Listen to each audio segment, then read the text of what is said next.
warahmatullahi wabarakatuh.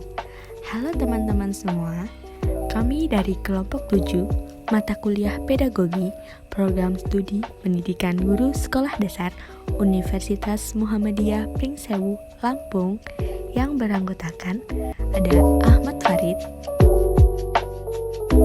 Tegar Advin Pranata, Sri Wening Meza Dewi, Zahra Nur Sabrina, Ratu Nur Aziza, Nanda Nurwati, dan Sevia Fatma Erdiana. Nah, di video kali ini kita akan menjelaskan tentang lingkungan pendidikan. Nah, kita membahas tentang lingkungan pendidikan, itu artinya kita akan membahas tripusat pendidikan atau yang kita kenal terdiri dari lingkungan pendidikan keluarga, lingkungan pendidikan sekolah, dan lingkungan pendidikan masyarakat. Ketiga lingkungan pendidikan tersebut merupakan lingkungan di mana anak mendapatkan pendidikan. Nah, oleh karena itu, ketiga lingkungan pendidikan tersebut sangat mempengaruhi pembentukan kepribadian seseorang. Posisi keluarga sebagai lingkungan pendidikan yang pertama, sekolah sebagai lingkungan pendidikan yang kedua, dan masyarakat sebagai lingkungan pendidikan yang ketiga juga mempunyai peran, fungsi, dan tujuan yang berbeda. Lingkungan pendidikan. Nah, lingkungan sendiri dapat diartikan yaitu segala sesuatu yang mengitari kehidupan, baik berupa fisik seperti alam, jagat raya dengan segala isinya, maupun berupa non-fisik seperti suasana kehidupan beragama, nilai-nilai, adat istiadat yang berlaku di masyarakat, ilmu pengetahuan, dan kebudayaan yang berkembang. Sedangkan pendidikan itu sendiri merupakan pembelajaran pengetahuan, keterampilan, dan kebiasaan sekelompok orang yang diturunkan dari satu generasi ke generasi berikutnya melalui pengajaran, pelatihan, atau penelitian. Nah, jadi dapat disimpulkan bahwa lingkungan pendidikan merupakan berbagai faktor lingkungan yang berpengaruh terhadap praktek pendidikan atau berbagai lingkungan tempat berlangsungnya proses pendidikan yang merupakan bagian dari lingkungan sosial. Baik, selanjutnya di sini saya akan menyebutkan fungsi lingkungan pendidikan. Yang pertama, dapat menjamin kehidupan emosional peserta didik untuk tambah berkembang. Yang kedua, membantu peserta didik untuk berinteraksi kepada lingkungan. Yang ketiga, sebagai wahana bagi perkembangan individu dan masyarakat. Yang keempat, mengerjakan tingkah laku dan peranan-peranan dalam masyarakat. Yang kelima, mengembangkan kemampuan-kemampuan peserta didik.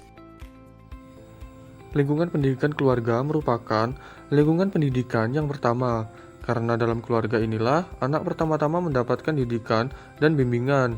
Dan karena sebagian besar dari kehidupan anak adalah di dalam keluarga, sehingga pendidikan yang paling banyak diterima oleh anak adalah dalam keluarga.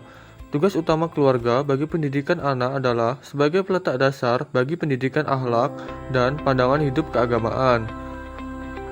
Lalu adapun fungsi dan peranannya, yang pertama yakni menjamin kehidupan emosional anak, yang kedua menanamkan dasar pendidikan moral, yang ketiga peletakan dasar-dasar keagamaan, dan yang terakhir, yang keempat, pengalaman pertama masa kanak-kanak. Baiklah, materi yang selanjutnya yaitu tentang lingkungan pendidikan sekolah. Apa sih yang dimaksud dengan lingkungan pendidikan sekolah itu? Jadi, lingkungan pendidikan sekolah merupakan pendidikan yang diperoleh seseorang di sekolah atau madrasah secara teratur, sistematis, bertingkat, dan mengikuti syarat-syarat yang jelas dan ketat, mulai dari pendidikan dasar, pendidikan menengah, sampai pendidikan tinggi. Sekolah sangat berpengaruh penting terhadap pembentukan kepribadian anak atau peserta didik.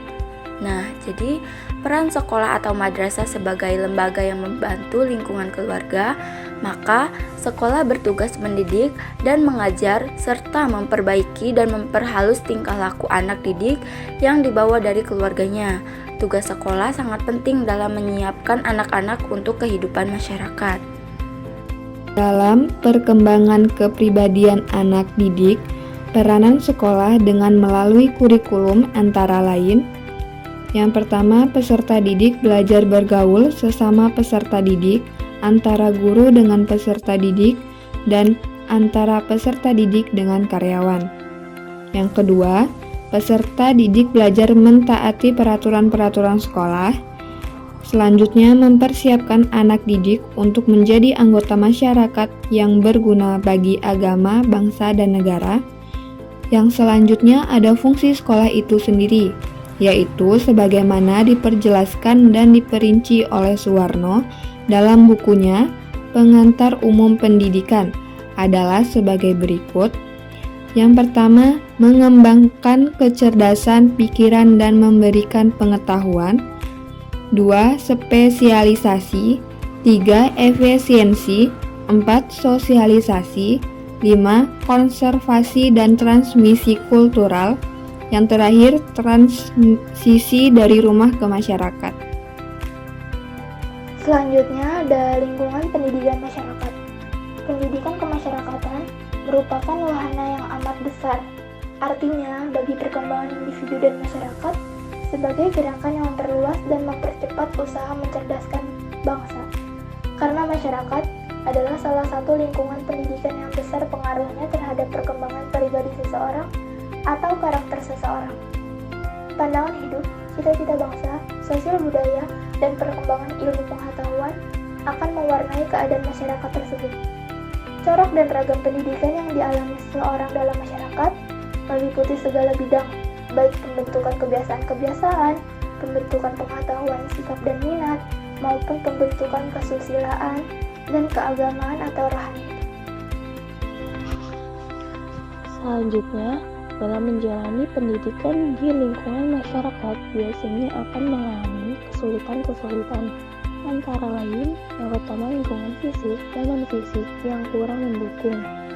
Lingkungan yang demikian akan banyak menghambat anak dalam belajar.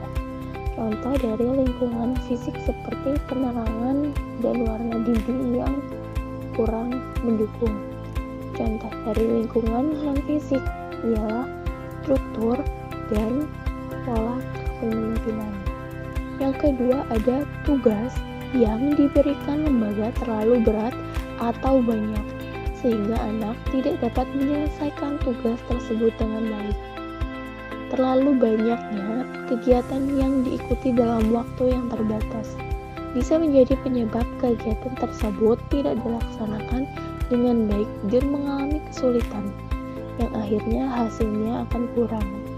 Lalu yang ketiga, apabila nilai dikembangkan oleh anak berbeda atau bertentangan dengan nilai atau adat yang ada di masyarakat, maka akan timbul konflik nilai. Selanjutnya, lingkungan masyarakat mempunyai andil yang besar dalam upaya mencapai tujuan pendidikan nasional. Dan selain itu, terdapat peranan lingkungan masyarakat. Di antara lain, yang pertama ada pendidikan manusia sebagai makhluk susila atau kemasyarakatan yang berkaitan dengan nilai-nilai yang terkandung di dalam Pancasila sebagai falsafah hidup bangsa dan pendidikan sebagai dasar negara. Contohnya seperti gotong royong, mentaati peraturan, membantu orang lain, memberi rasa empati, tegur sapa, dan sebagainya. Yang kedua ada pendidikan manusia sebagai makhluk sosial.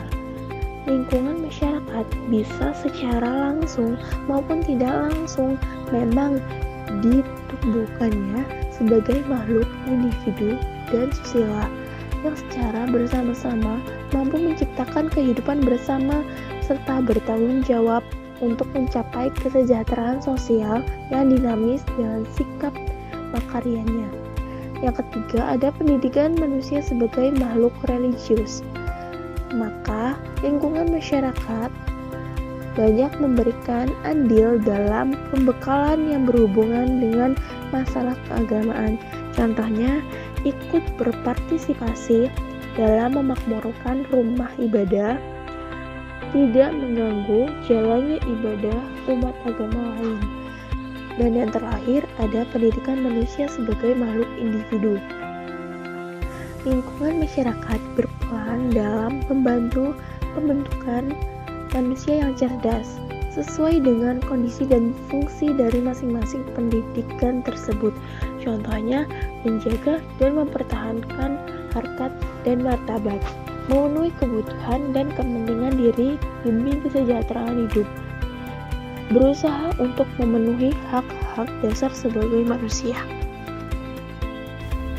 Jadi kesimpulannya adalah dalam lingkungan-lingkungan pendidikan, ketiga peranan lingkungan tersebut sangat berpengaruh terhadap potensi dan kreativitas pada anak, yaitu lingkungan sekolah, lingkungan keluarga, dan lingkungan masyarakat.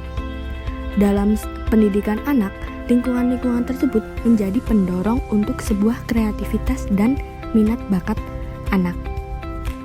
Dan dalam lingkungan pendidikan haruslah berpatokan pada ketiga lingkungan pendidikan tersebut, karena ketiga lingkungan pendidikan tersebut menjadi pusat trilogi pendidikan. Sekian video dari kami, semoga bermanfaat bagi kalian semua. Kami akhiri, wassalamualaikum warahmatullahi wabarakatuh. Terima kasih.